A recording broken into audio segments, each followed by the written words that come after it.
안녕하세요. 김영건 형제입니다.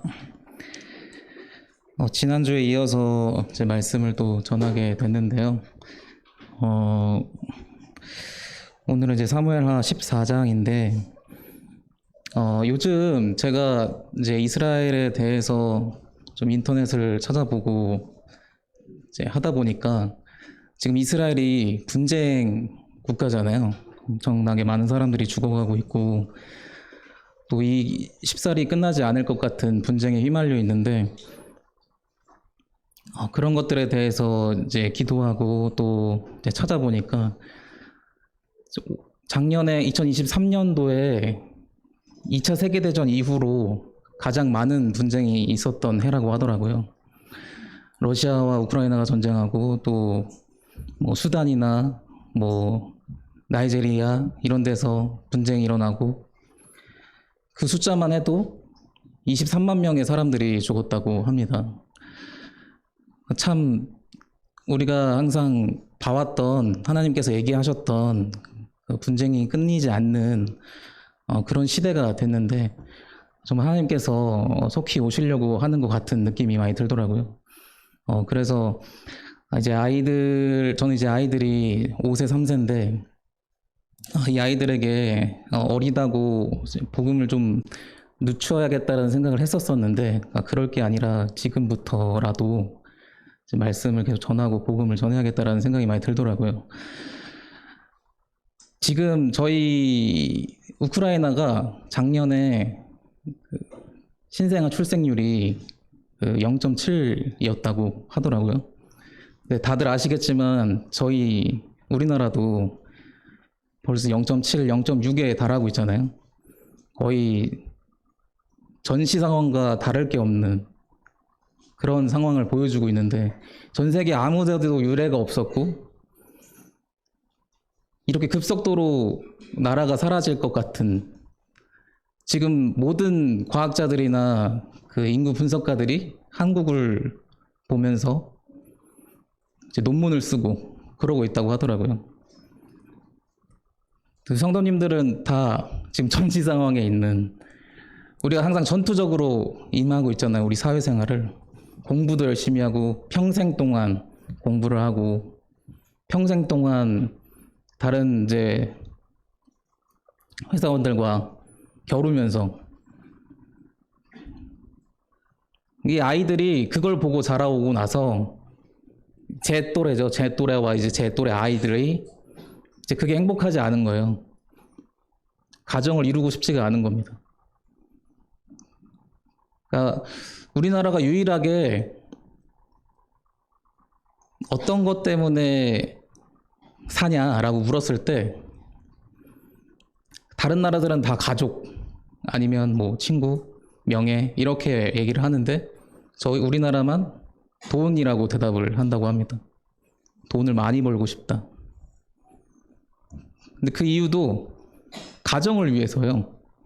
가정을 위해서 돈을 많이 벌고 싶다. 돈이 많아야 가정이 행복하다. 우리의 그 뼛속까지 그런 생각이 지금 박혀 있는 겁니다. 그래서 정말 신기하게 월 300 이하로 버는 분들이 거의 우리나라에서 80% 이상인데 그분들은 급속도로 아이를 낳는 출산율이 떨어지고 있고 월 450 이상 버시는 고소득층은 오히려 늘고 있다고 합니다. 이런 것만 봐도 참 우리나라가 지금 잘못 흘러가고 있다. 저는 우리나라가 기독교인들이 계속 늘고 다른 나라들이 줄어갈 때 계속 늘어서 와 뭔가 하나님께서 뭔가 쓰시려고 하시나 보다 이렇게 되게 기대감이 있었는데 오히려 그거는 가짜였던 거죠. 다들 마음속에는 하나님과 또 돈을 섬기고 또 만족스러운 삶. 저도 솔직히 그렇습니다. 집이 크고 안정적이면서 하나님을 섬기고 싶죠. 근데 하나님은 그렇게 말씀하지 않으십니다. 절대로 그런 일은 없을 겁니다. 그런 걸 생각하면 참 마음이 아픈데, 저도 한국인이라서 돈을 많이 벌고 싶고 하지만 하나님께서 바라시는 것이 아니다. 이제 그런 거를 많이 느껴가지고 그 말씀을 먼저 드리고, 참 이 세대가 정말 거의 마지막 때 세대라고 생각을 하는데, 뭐 언제 오실지는 모르겠지만 하나님의 은혜가 정말 필요한 때라고 생각이 듭니다. 사무엘하 14장으로 돌아와서 1절에 이제 수루야의 아들이 요압이 왕의 마음이 압살롬에게 향하는 줄 알고 라고 나오는데, 여기서 굉장히 특이한 점을 볼 수 있습니다. 왕의 마음이라고 표현이 되는데요, 사실 이 전장에서는 다윗이라는 표현을 계속 써요. 근데 특이하게 여기서부터 왕이라는 표현을 쓰고 다윗이라는 단어가, 그 이름이 나오지 않습니다.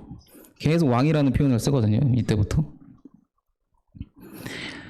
제 생각에는 다윗의 그 권위, 그 다윗이라는 그 하나님과 함께하는 자가 아니라 단지 어느 한 왕이라고 표현이 되는 것 같아요. 이 요압이 왕의 마음이 압살롬이 향하는 줄 알았다. 이 요압이라는 사람을 잘 볼 필요가 있는데요. 뭐 사무엘하 읽어보신 분들은 아시겠지만 이 요압이 굉장히 중요한 인물입니다. 이스라엘에서 군단장을 맡은 사람이기도 하고, 또 정치적으로도 굉장히 입김이 있었던 그 왕의 버금가는 그런 인물인데, 왜 그렇게 얘기를 하냐면 왕이 하지 말라는 행위들을 해요. 반복해서 합니다. 그런데도 지휘권이 박탈되지도 않았고 다윗도 아무 말도 못하죠. 그런 걸 보았을 때 이 요압이란 사람이 이스라엘에서 얼마나 큰 그 권력과 또 얼마나 정치적 입김이 있었는지를 보여주고 있습니다. 이 사람이 대단한 게요, 보통 다른 사람의 마음을 알기가 쉽지 않습니다. 당장에 저희 가족도 가족의 마음이 어떤지도 말을 안 하면 모르죠. 근데 이 요압은 알았어요. 왕의 마음이 어떤지. 압살롬에게 향하고 있다는 것을 알았습니다. 그래서 꾀를 하나 내죠. 여기서 어떤 지혜로운 여인, 여기는 지혜로운이라고 표현됐는데, 그 전장에 그 요나답의 그 간교한 그 단어와 일치합니다. 그래서 간교한이라고 해석을 해도 될 것 같고, 그래서 이 여인을 데려와서 그 여인에게 할 말을 넣어주고 이제 다윗 앞으로 불러내죠. 여기서 보면 자기 아들들이 있는데, 과부로 나오잖아요. 과부로 나오고 자기 아들들이 있는데, 아들이 한 아들을 죽였다. 그래서 다른 사람이 그 나머지 살인자 아들도 죽이려고 한다. 이제 그런 표현이 나오는데, 이게 왜 그 다윗 왕의 그 마음을 움직였냐면, 이 사건은 사실 가인과 아벨의 이야기예요. 우리가 다 알고 있고 또 다윗도 알고 있는 내용입니다. 그리고 이 당시에 과부라 하면요, 이 당시에 경제적인 거는 무조건 남자가 했었습니다. 여자가 할 일이 없었어요. 그렇기 때문에 과부라 하면 극빈 아주 굶어가는 그런 사람이었습니다. 그래서 아들들에게 의지할 수밖에 없는. 근데 지금 보면 아들이 하나를 죽였고 또 나머지 아들 하나도 죽이려고 하는 그 상황. 다윗은 그 상황을 되게 불쌍히 보았습니다. 아마 요압은 그것까지도 생각했을지도 모르겠어요. 그래서 이 요압이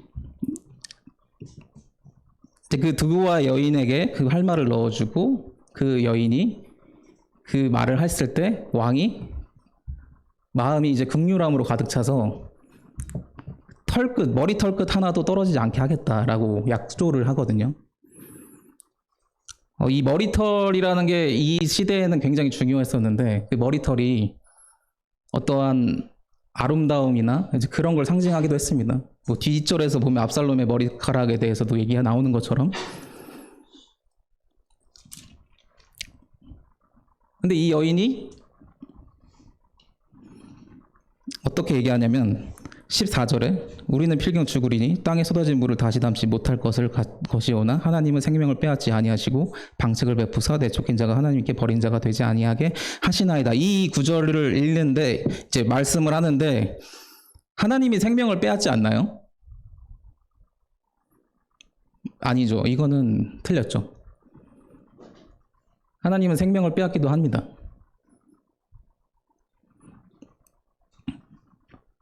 이 여자가 이렇게 얘기하는 건 다윗의 그 죄 때문에 용서를 받았잖아요. 원래 죽었어야 하지만 용서를 받았잖아요. 그 다윗의 마음을 계속 찌르는 겁니다.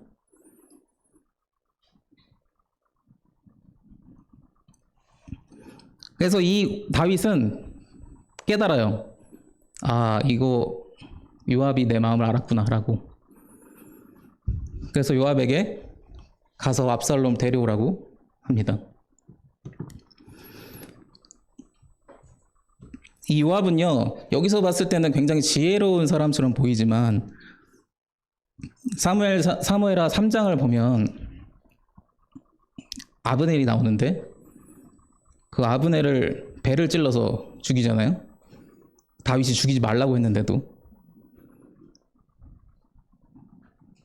이 사람은 굉장히 잔인하고 자기의 목적을 위해서라면 수단과 방법을 가리지 않는 사람입니다.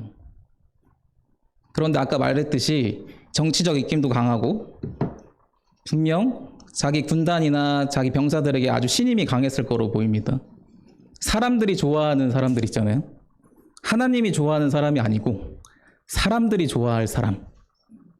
지금 저희가 이렇게 성경으로 그냥 결과물을 보니까 요압이 이래서 잔인하고 나쁜 사람이고 나중에 다윗 말도 안 듣고 나중에 죽을 사람, 나중에 솔로몬에게 죽을 사람 이렇게 생각하지만 이때 당시의 사람들은 어쩌면 다윗에 필경하는 그런 사람이었을 겁니다. 다윗 없이 암논을 무찌르고 많은 사람들에게 신임을 받고 압살롬이 반란을 일으켰을 때 압살롬을 죽이고 누가 봤을 때는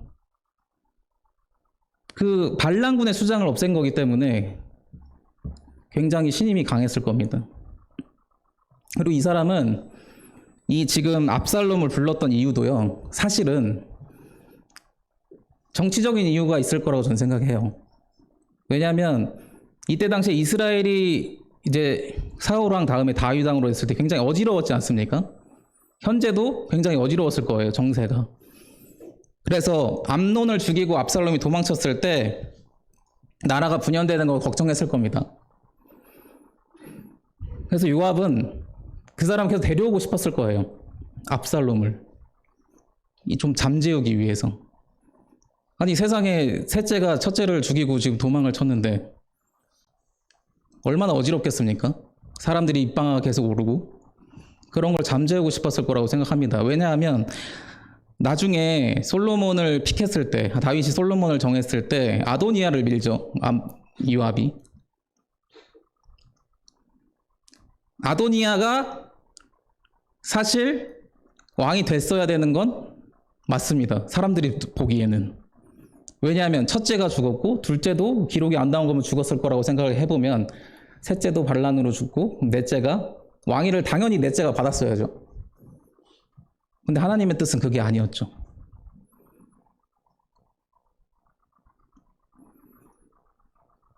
우리의 믿음도요, 어쩌면 이럴지도 모릅니다. 우리가 진짜 믿음으로 행한다고 생각을 해도 사실은 아닐 수도 있어요. 우린 그런 걸 조심해야 합니다.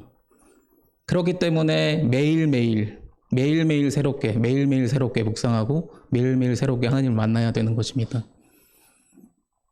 우리가 한순간에 요압은 어떤 사람은요, 다윗을 욕하고 요압을 높이 세우는 그런 강해를 하는 분들도 있더라고요. 제가 찾아보니까. 그건 아니죠. 요압은 사람이 좋아할 행위들을 하는 사람이고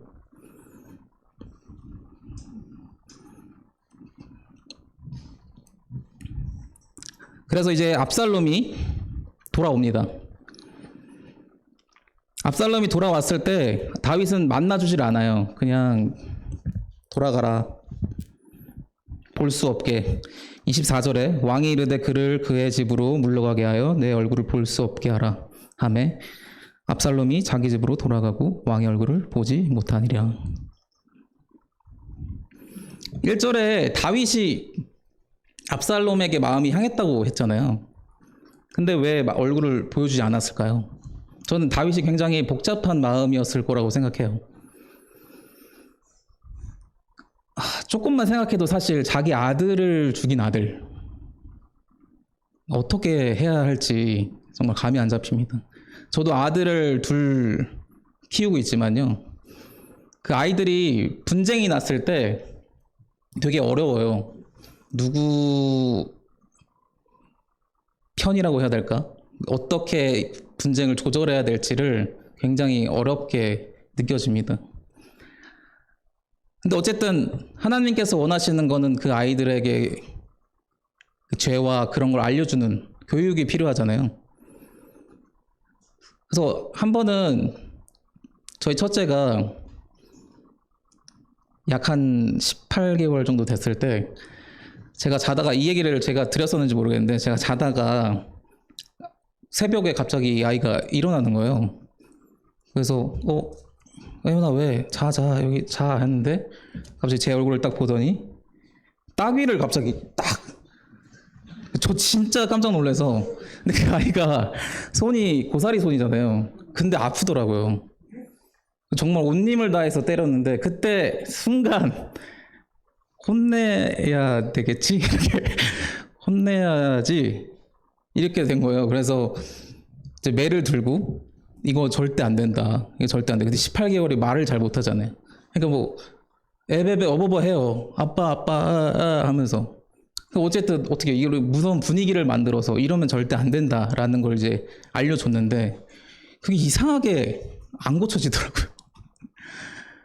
그래서 같이 놀다가 갑자기 이제 따귀를 계속 때리고 그런 경우들이 많았는데 지금은 이제 말을 많이 알아들어서 지금은 안 그럽니다. 지금은 이제 안 그러는데 이제 또 둘째가 안 그러다가 갑자기 이제 또 제 얼굴을 가격으로 하더라고요. 남자애들이라서 그런 것 같아요. 그래서 주먹을 갑자기 뻗는데 그 주먹이 요만하잖아요. 진짜 요만하잖아요. 근데도 기분이 상당히 나쁘고 화가 막 머리끝까지 나는데 근데 또 이제 조절을 해야죠. 또 애기고 3세인데 그러다 보니까 이제 매를 딱 매 가져와 이러면 저희 첫째는 굉장히 감정적이고 그 센서티브한 아이라서 그 분위기만 봐도 바로 막 눈물을 흘리고 막 이래요. 그런데도 막 자기 감정 조절을 못해서 막 소리 지르고 그런데도 저는 이제 혼을 많이 냈습니다. 근데 둘째는 매를 가져와 이러면은 제가 뭐 알려주는 것도 아닌데 갑자기 죄송합니다 막 이래요. 근데 이게 제 아이를 보면 알겠지만 굉장히 작고 애가 또래에 비해서 또 작거든요. 얼굴도 제 주먹만 하고. 근데 그 아이가 이렇게 하면은 때리기가 너무 어려워요. 때리기가 너무 어려운데 그래도 어떻게 혼을 내긴 내야 되는데 근데 이미 마음에 혼을 내고 싶은 마음이 없어졌어. 너무 귀여워서. 그래서 아이가 이게 이제 몇 번 반복이 되니까 배운 거죠. 이제 배워가지고 뭐만 하면 일단 눈치를 보면서 잘못을 저지르고 바로 그냥 손을 비비는 그런 경우들이 이제 반복이 되는데 제가 이 사무엘하 13장 14장을 이제 공부를 하면서 깨우친 게 딱 그거예요. 혼은 제 마음이랑 상관없이 제가 얘를 혼낼 마음이 없더라도 혼을 내야겠다. 지금 여기서 압살롬이 아무것도 안 하거든요. 다윗이 그냥 얼굴만 보지 않을 뿐이에요. 전에도 얘기했듯이 암논이 다말에게 몹쓸 짓을 했을 때 암논에게 어떠한 대가를 치러서든 혼을 냈었어야 됐어요.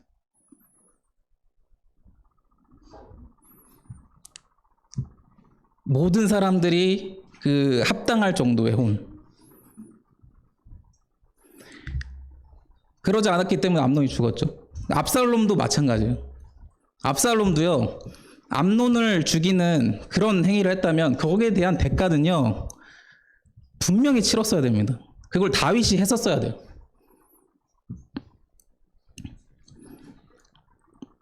25절에 온 이스라엘 가운데에서 압살롬같이 아름다움으로 크게 칭찬받는 자가 없었으니 그는 발바닥부터 정수리까지 흠이 없음이라. 그의 머리털이 무거움으로 연말마다 깎았으며 그의 머리털을 깎을 때 그것을 달아본즉 그의 머리털이 왕의 저울로 200세겔이었더라. 200세겔은 약 2.3kg라고 합니다. 거의 뭐 양이죠, 양. 이야, 머리가. 이때는요, 머리털이 굉장히 중요한 외적인 그 아름다움이었던 것 같습니다. 저도 좀 머리털이 많은 편이긴 한데, 이 압살롬은 그 다말도 굉장히 아름다웠다고 얘기 나오잖아요. 이 가족 전체가 굉장히 아름다웠던 사람들이었던 것 같아요.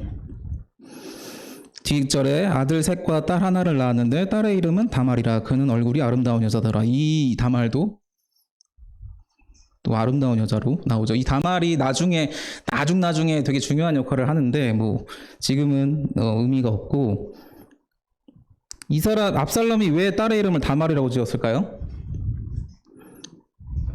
자기 여동생을 분명 염두에 둔 걸로 생각이 됩니다. 그 사회적 죽음을 당한 다말은요 평생을 제가 지난주에도 말씀드렸지만 그 당시에 15세였습니다. 다말이 그 15세부터 아마 죽을 때까지 압살롬 집에서 나오지 않았을 거예요. 압살롬은 그를 굉장히 긍휼하게 여겼고 그의 딸의 이름을 다말이라고 지은 걸로 보입니다.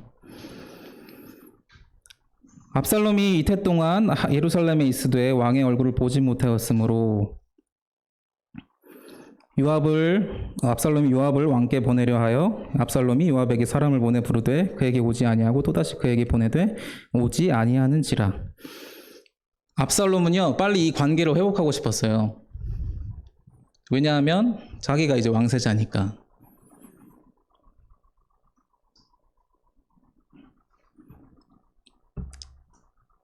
이 요압은 신경도 안 씁니다. 왜 그럴까요? 사람들이 보기에는요 압살롬이 돌아왔고 뭔가 해결된 것처럼 보였던 거예요. 그래서 요압은 뭐 다윗이 만나고 싶지 않다는데 뭐 굳이 그것까지 내가 신경을 써야 되나? 라고 생각했을지도 모르겠습니다. 압살롬이 이제 하도 이제 안 만나주니까 요압의 밭에 불을 질러버립니다.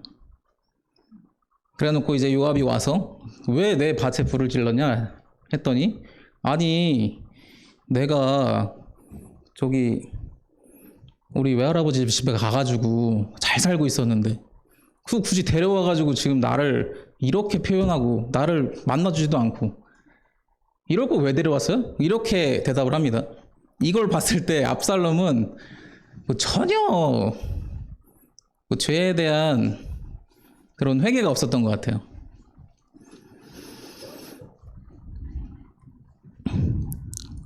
32절에 요압에게 대답하되 내가 일찍이 사람을 내게 보내 너를 이르러 오라고 청한 것은 내가 너를 왕께 보내 아뢰게 하기를 어찌하여 내가 그 수레에서 돌아오게 되었나이까. 이때까지 거기에 있는 것이 내게 나았으리이다 하려 함이로다. 이제는 네가 나로 하여금 왕의 얼굴을 볼 수 있게 하라. 내가 만일 죄가 있으면 왕이 나를 죽이시는 것이 옳으니라 하는지라. 어떻습니까, 압살롬?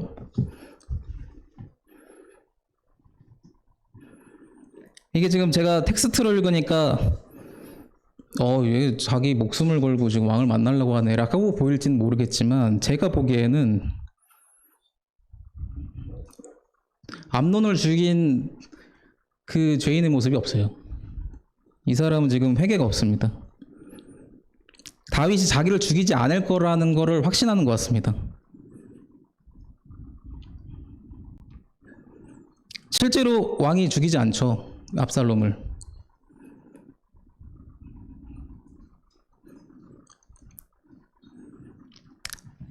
이 아들과 아버지의 관계 굉장히 오묘해요. 다윗은 그런 지혜까지는 없었던 것 같아요. 아무래도 하나님께서 그 죄 때문에 그런 지혜를 주지 않았을지도 모르겠습니다. 우리가 지금 예수 그리스도가 어떠한 하나님과 어떠한 관계를 있었는지 우리는 알잖아요. 우리가 그 예수님께서도 우리를 대신해서 그 죄를 다 감당하는 것을 피하고 싶었어요. 그래서 그 아버지에게 기도를 그렇게 드리고 했지만 마지막에는 뭐라고 하세요? 그 하나님의 뜻이 이렇게 발언을 하잖아요. 하나님은요, 이 아들을 제가 생각했을 땐 그냥 우주를 삭제하고 다시 만드는 편이 더 나았을지도 모르겠습니다. 제가 정말 물음표인 게 항상 이 대목인데, 왜일까? 왜 우리를 사랑하셨나? 왜 아들을 보내셨나? 아들이 그렇게 싫어하는데, 아버지와 3일을 떨어지는 게 정말 죽기보다 싫었던 그 예수님을 하나님 아버지께서 필요하다, 이 일이 필요하다, 내 사랑하는 다른 아이들을 위해서 내가 필요하다 라고 보내셨을 때 그 심정이 우리는 다 알잖아요.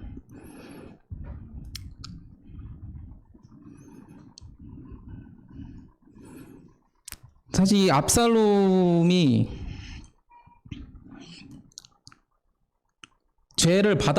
합당한 대가를 받았다면, 저는 이거는 제 생각이지만 합당한 죄를 받았다면 반란을 일으킬 이유는 없었다고 생각이 들어요. 어차피 왕위는 자기 것이었고, 근데 그러지 못했죠. 하나님께서 얘기했던 바세바와의 그 범죄로 얘기했던 그 일들이 계속 이루어지고 있습니다. 제가 지난주에도 얘기했지만 그 죄가 사람들을 넘어뜨린다 라고 얘기했잖아요. 그래서 우리는 시험에 들지 않기를 기도해야 한다. 정말 그런 것 같습니다. 요즘에 기독교 전체가 싸잡아서 욕 먹는 이유가 그것이죠. 죄를 짓고 그 죄를 하나님께 의탁하는, 자기는 아무렇지도 않는, 살인자가 그 피해자들에게 용서를 구하는 것이 아니고 나는 하나님에게 용서를 받았다, 이런 모습들.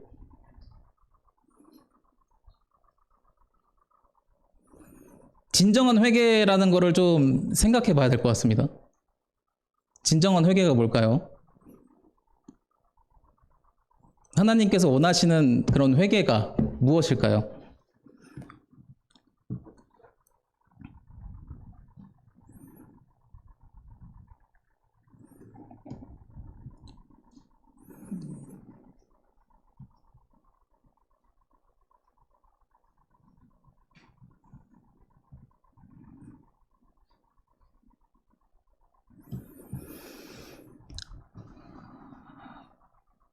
참 우리 하나님은 이때부터, 이 지금 기원전 1000년부터 지금에 이르기까지 거의 3000년을 운행하시면서 지금 저희에게까지 이제 말씀이 들어가도록 하셨습니다. 이거 굉장히 놀라운 일이죠. 제가 요즘에 이제 작년에 제가 말씀드렸는지 모르겠는데 제가 굉장히 어려움이 있었어요. 회사 때문에. 그 회사가 저를 이제 자르려고 계속 힘든 일을 시키고 하지 못할 일들을 계속 시키고 그러면서 이제 굉장히 어려움들이 있었는데, 또 기회가 돼서 제가 이직을 하게 됐습니다. 이직을 하게 되면서 시간도 굉장히 많아졌지만 그 페이가 굉장히 줄었어요. 많이 줄어서 그게 굉장히 어려움이 있었는데, 그래서 뭔가 다른 사업을 해야겠다, 이제 막 그런 것들을 계속 생각하고 있었거든요. 근데 제가 말씀을 계속 읽고 파고 하면서 오히려 하나님께서 원하시는 게 아니다. 오히려 하나님께서 우리 가정이 잘 사는 걸 원하지 않으신다 라는 생각이 자꾸 들더라고요. 여기서도 마찬가지로 다윗이 혼날 때, 바세바 이제 선지자가 와가지고 혼을 낼 때 뭐라고 말씀하시냐면, 다윗 네가 원하는 게 있었다면 내가 더 줬을 거라고 하나님께서 그렇게 말씀하시거든요. 그러니까 너가 더 잘하고 있으니까 내가 선물로 뭘 줄게, 이게 아니고 너가 원했다면 내가 더 줬을 거다, 이렇게 말씀하세요. 이거 좀 역설적으로 보면, 우리가 이 땅에서 잘 산다고, 또 이 땅에서 잘 해내고 있다고 이 땅에서 상을 주시는 분이 아니고, 하나님께서는 오히려 반대로 우리 거지 나사로와 부자처럼, 거기 나오면은, 거기서 보시면은 거지 나사로가 뭐 한 게 없어요. 그냥 아픈 사람이었고 땅 부스러기를 먹는 사람이었고, 근데 그 사람은 천국 가고 부자는 지옥 가고. 가인과 아벨도 마찬가지입니다. 아벨은 뭐가 있어가지고, 가인은 왜? 야곱도 마찬가지죠. 하나님께서는 그 고통 중에 있는 우리들을 보세요. 그리고 굉장히 능력 있는 이 압살롬처럼 머리가 굉장히 멋있고 능력 있고 왕세자고, 이런 것보다 없는 사람, 밧세바의 자궁에서 나온 솔로몬을 택하십니다. 10번째 아들이거든요, 솔로몬이. 그 앞에 많은 왕자들이 있는데 다 치우고 그렇게 복을 주시는 분입니다.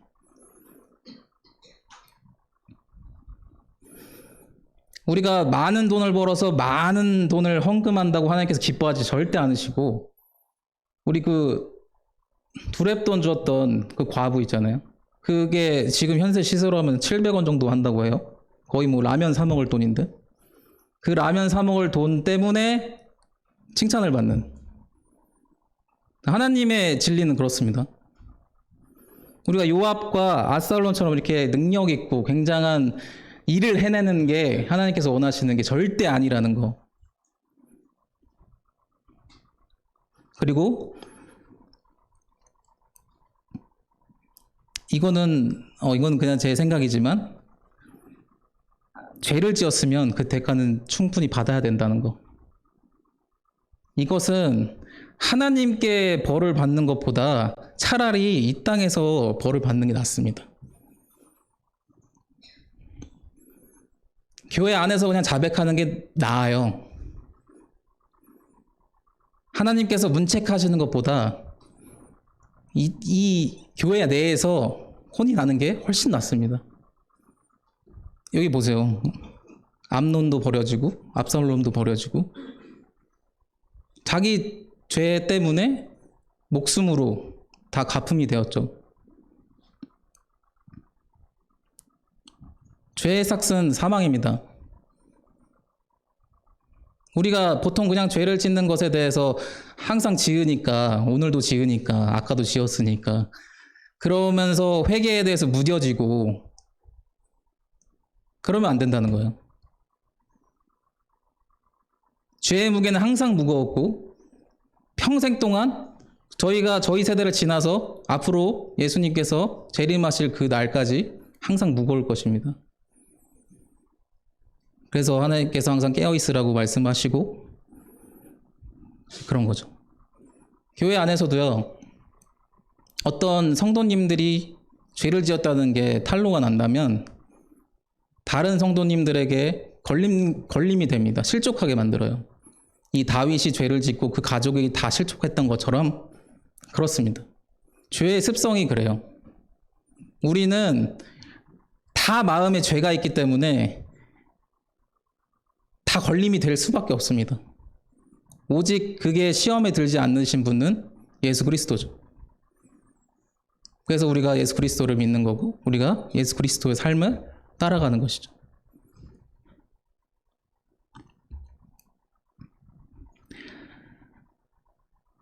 우리의 잘남을 자랑하면 안 됩니다. 압살롬은요, 바로 이제 다음 장에, 다음 주에도 말이 나오겠지만, 압살롬이 자랑거리가 많았어요. 지혜롭고, 용맹하고, 잘생겼고, 많은 사람들이 따랐을 겁니다. 지금 저희 우리나라도 그렇잖아요. 잘생김이 굉장히 그 무기가 되는. 어떤 오디션을 봐도 아니면 면접을 볼 때도 이 생김새가 그런 통계도 있잖아요. 50%는 먹고 간다. 잘생기면. 첫인상의 50%를 높은 점수를 주고 간다. 그게 자랑할 것이 아닙니다. 그의 머리가 2.3kg로 엄청나게 멋있는 이스라엘 그에게 비할 데가 없었지만 그는요 나중에 이 머리 때문에 죽어요. 이 머리가 나무에 걸려서 죽게 됩니다. 자기의 그 자랑거리가 결국 죽음으로 돌아왔습니다. 하나님께서는요, 잘난 자, 자랑할 거리가 있는 자보다 미련한 자, 자랑할 것이 없는 자를 택하십니다. 그게 하나님의 섭리고 우리가 항상 생각해야 할 것입니다. 우리가 지금은 굉장히 자기 어필의 시대라서 자기의 자랑거리를 좀 더 늘리고 자기의 자랑거리를 좀 더 업그레이드 하려고 공부도 열심히 하고 운동도 열심히 하고 몸을 만들고 하잖아요. 그게 하나님께서 보시기에 저는 참 의미가 없다고 생각이 들어요. 그가 삶을 살아갈 때는 쉬워지겠죠. 그의 삶이 면접 볼 때 금방 다 면접을 다 통과되고 삼성 들어가고 이쁜 와이프 만나서 큰 집을 사서 대궐 같은 집에 애 둘 딱 낳고 늙어 죽을 때까지 큰 스트레스 없이 나중에 한 50살, 60살 되면은 이제 빌딩 하나 구입해서 그거 2, 300만 원씩 받으면서 이렇게 살아가는 거. 그게 하나님의 뜻에 하나님이 이루시려고 하시는 것에 진짜 요만큼이라도 도움이 된다면 그렇게 하겠죠. 근데 하나님께서는 절대로 그러지 않으십니다. 제가 요즘에 재밌게 보는 이제 책 같은 게 있는데 우주에 대한 그런 책들을 요즘 재밌게 보고 있어요. 그래서 요즘에 제가 이제 상식적으로 이제 강의나 강단에서 듣는 말씀들을 들을 때 이제 과학에 대한 이제 이런 얘기들이 있잖아요. 우주의 나이 이런 것들이 지금 우주가 엄청나게 넓다는 걸 알고 있잖아요. 그 나이가 장장 138억 년에 달하는 우주의 나이가 밝혀졌어요. 그거 어떻게 알 수 있냐면 저 하늘에 다 검정색이잖아요. 그 빛들이 있잖아요. 거기서 카메라를 계속 열어놓으면 빛들이 계속 들어옵니다. 그러면서 그 빛이 점점 강해지면서 그 별들이 보이겠죠. 그 우주로 띄워놓은 그 만환경을 어느 한 구석에 조그마한 면을 찍어서 한 일주일 동안 찍었는데 그 안에 수십억 개의 별과 수십억 개의 은하가 있었던 거예요. 그 조그만 면에. 근데 이 나이를 알 수 있는 건 우리가 이 우주의 나이가 무한대라면 빛이 계속 들어오잖아요. 그럼 이 밤하늘이 완전 밝았어야 되거든요. 별들이 워낙 많으니까. 근데 별이 빛나고 있다는 것 자체가 그 우주의 나이를 가늠한다. 그렇게 얘기를 하더라고요. 저는 굉장히 가슴이 계속 설렌 게, 저희는 항상 우리의 제가 기도드릴 때 조금 범지구적으로 기도를 많이 드리는데, 지구 이스라엘이 다 회복하게 해주시고 이런 식으로 범지구적으로 기도를 많이 드리는데, 스케일이 이제 우주로 가는 거예요. 그러니까 138억 년을 운행하셔서 그 수족의 수경계의 별들 중에 태양의 지구를 택하시고, 그 지구도 엄청 조그맣거든요, 사실. 이거보다 훨씬 큰 별들도 많고, 그 조그만 별에 사람을 지으시고 그 사람을 흡족해 하시고 사랑하셨다는 거. 와, 이거는 말이 안 되잖아요, 사실. 그래서 과학자들이 더 못 믿어요. 말이 되냐, 그게. 말이 되냐고, 그게. 신이 있었다면 그게 말이 되냐. 이거 그냥 미물일 뿐이다. 지구는 미물일 뿐이다. 그냥 스쳐 지나가는 138억 년 중에 이 인간이 살아온 10,000년, 15,000년은 찰나다. 1초도 안 되는 순간이다. 그렇게 얘기를 하거든요. 그렇기 때문에 가짜다. 저는 오히려 반대로 이 하나님의 사랑이 얼마나 감사한가, 이 은혜가 정말 벌레보다 못한 그 찬송이 떠오르더라고요. 오늘 제가 준비한 말씀은 여기까지고요. 기도드리고 마치겠습니다.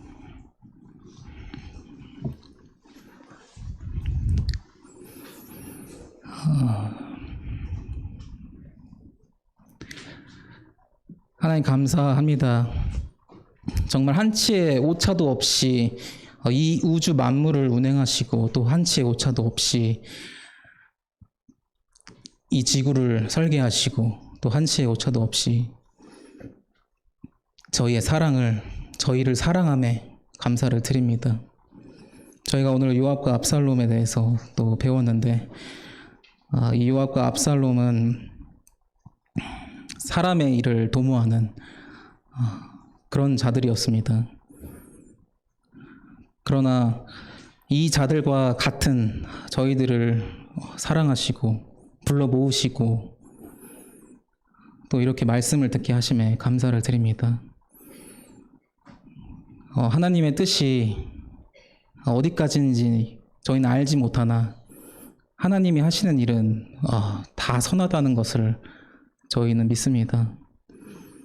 이 세상에 각종 분쟁과 각종 많은 죄들이 있습니다. 사람들이 지금 순간에도 죽고 살인이 일어나고 자살을 하고 끔찍한 일들이 많이 일어나고 있습니다. 그러나 그 죄 가운데 하나님의 은혜가, 하나님이 계속 일하고 계신다는 것을 저희가 믿습니다. 하나님께서 정말 긍휼히 여겨주시고 또 지금 믿지 않는 사람들에게 은혜를 내려주시고 그들에게 깨달음을 주실 수 있게 도와주세요. 예수 그리스도 이름으로 감사 기도드립니다.